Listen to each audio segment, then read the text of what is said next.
লক্ষ্মীপুরে বাড়ছে বন্যার পানি, এতে আতঙ্কে রয়েছে এলাকাবাসী। আরো জানাচ্ছেন আমাদের সাথে যুক্ত হচ্ছেন সাইফুল ইসলাম স্বপন। স্বপন, বন্যার পানি বিপদসীমার কত সেন্টিমিটার উপর দিয়ে প্রবাহিত হচ্ছে এবং কি অবস্থা দেখছেন সেখানে আমাদের জানান।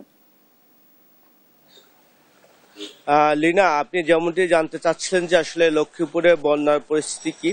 আসলে আমি ঠিক এই মুহূর্তে যেখানে দাঁড়িয়েছি এটা হচ্ছে লক্ষ্মীপুর পৌরসভা 6 নম্বর ওয়ার্ডের জেবি রোড। এই যে জেবি রোডে গত 40 বছরের ইতিহাস পানি ওঠার কোনো রেকর্ড ছিল না। সেটা গতকাল থেকে আজ পর্যন্ত হাঁটু এবং কোনো কোনো জায়গায় মাজা পানি উঠেছে এবং মানুষজন তারা আসলে ঘরবাড়ি যারা নিচতলা আছে তারা ঘরবাড়ি নিচতলা ছেড়ে অন্যের বাসায় বা কেউ আসছে কিন্তু আশ্রয় নিয়েছে।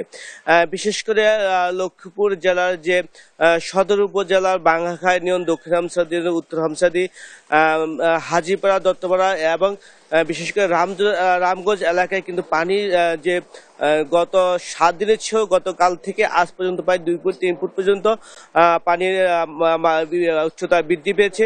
এই পানির উচ্চতা বৃদ্ধি পাওয়ার কারণে অনেকে তাদের ঘর ছেড়ে আশ্রয়কেন্দ্র নিয়েছে এবং অনেকে তাদের ঘরের উপরে চৌকি খাটগুলো তারা ইট দিয়ে উঁচু করে সেখানে অবস্থান করছে। তো আমরা এখানকার যারা স্থানীয় কথা বলেছি, অনেকে লক্ষ্মীপুরে যে টানের যে সহযোগিতা করা হচ্ছে, এই টানের যে পরিমাণ মানুষ আক্রান্ত হচ্ছে তার চেয়ে অনেক কম পরিমাণ টান সহযোগিতা মানুষ পাচ্ছে। অনেকে ফ্যামিলিতে এরকমই রয়েছে যে তারা 6-7 দিনে কোনো টান পায় না।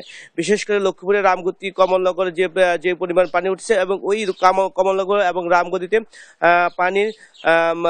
পানির বন্যার উন্নতি হচ্ছে, পানি একটু কমতে শুরু করেছে।